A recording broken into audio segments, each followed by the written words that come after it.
Guys, it is actually football season. You're watching this video on Saturday the 14th. We're doing this video quite early on Friday the 13th, but you did release on Friday your first Canadian Football League play. And the reason why I knew that is you also released a WNBA game. You basically covered every sport today: WNBA, CFL, and then obviously NBA. And when I went to the NBA, I'm looking for the CFL matchup. I'm like, wait a minute. And then I had to go back, click on the CFL tab. And I was gambling. Should I click on UFL or should I click on CFL? I picked the right button. I clicked on CFL.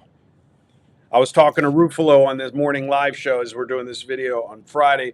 And he was telling me that the stadium, one of the stadiums is like five. He could see it from his apartment. And he said, literally, they get 20,000 people in there. Yeah, It's actually a thing. So everybody's excited up north that CFL is amongst us.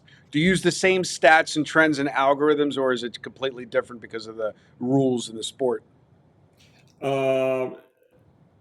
it's different because the leagues have different behaviors. Got it. If that makes any sense. No, I get it.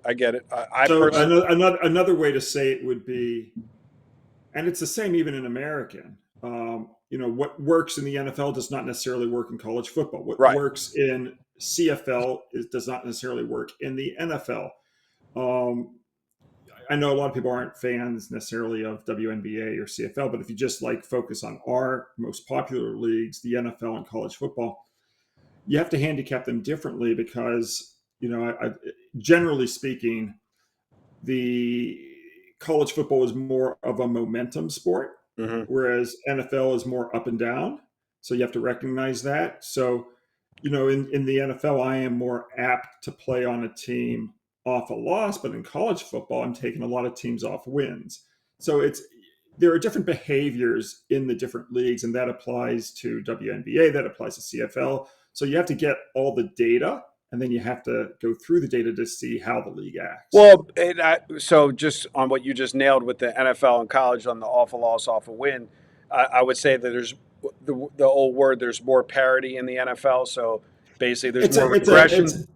It's a closed league. Every Right. team plays everyone else. In college, there's 120 some teams, and I was going to ask you, what is I don't know if the database has it, I always forget to ask you this in football season, but since we're talking about it, what is the on record highest point spread ever in an NFL game? Do you know? I think it's 27 off the top of my head. I'd have to go look. No, I was just wondering, because obviously you can get 20, 30, 40 point spreads in college all day long. Yeah. There was a year, when the Tampa Bay Buccaneers, maybe they went 0-14. Back when they had those creamsicle uniforms.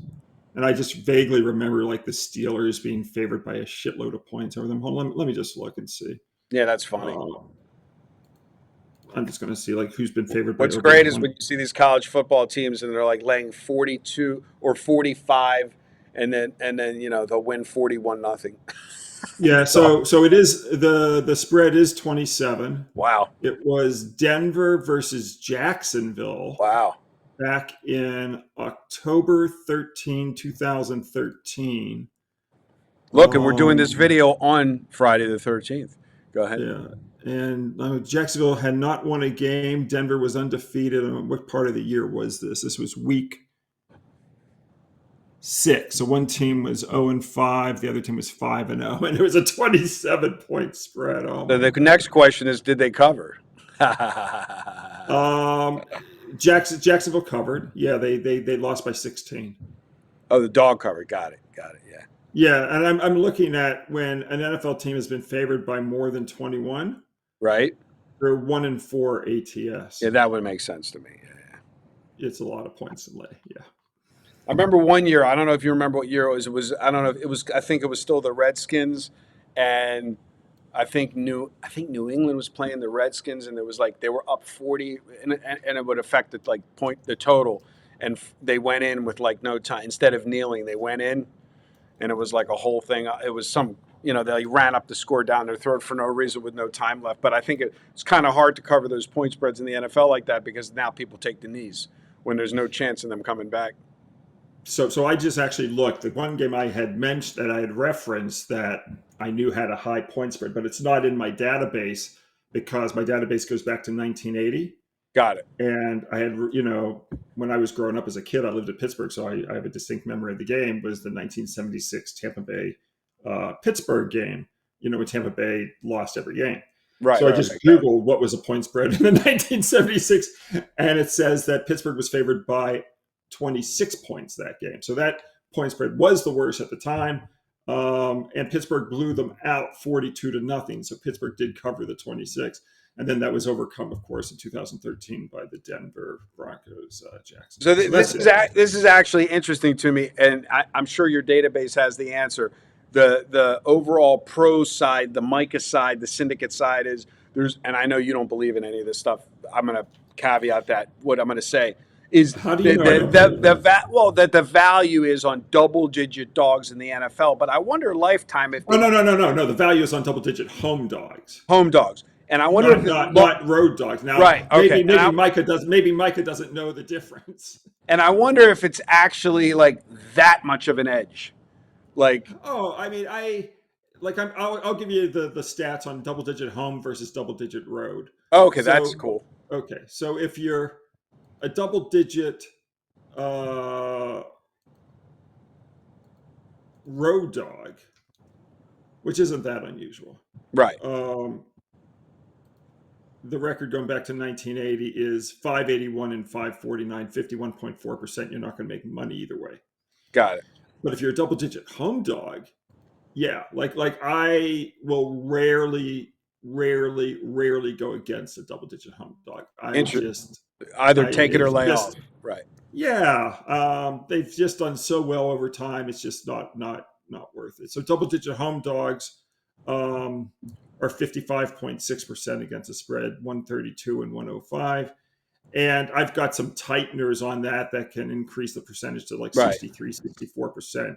Because it would be what would be interesting is how many of those games were like opened at 9.5 and then closed at 10 and then made the cut versus the ones that like were sitting at 9. Don't care. Yeah. But okay, so and the reason that's irrelevant to me is the closing line is all that matters, because the closing line reflects who's playing in the game and all of that stuff. I don't care what an opening number is. Who gives a fuck? Right. Like do you think that do you think the average bettor that's just like just a regular recreational gambler like understands the difference between the home and away, or they just go, oh, that's a lot of points. I'm taking the dog. It's a lot of points. I think people instinctively know there's a difference between home and away. I would hope so. Well, with that being said, I know that you guys can get access to all this information and much, much more. Just send me a text message, 443-957-1006. Yeah. And like here, I was just gonna say, like here's like with double-digit home dogs, if you're playing a team off a win, it goes up to 174 ATS. If the double-digit home dog is playing a team off a loss, that might be a situation that you would toss, because then the road favorite has gone 30 and 27 ATS. So you want to take the double-digit home dog if the other team's off a straight-up win. Got it. All right. With that being said, what are we talking? We didn't talk ahead of time. What is the complimentary selection for Saturday, the 14th? Well, I can't recall if we talked about it on the show or not. I know I might have done it on the drive-through. There was a WNBA situation the other day where the Minnesota Lynx were 9-0, and I said that they would lose their first game. What we talked about, you and I talked about it on one of the. Oh, we did talk about that on the show. Okay, so they ended up, they ended up losing. So now they're 9-1. Got it. So they're off a loss. So now you have a situation on Saturday where the Minnesota Lynx, right. They're favored by 10 on the overnight line, right, against the Los Angeles Sparks.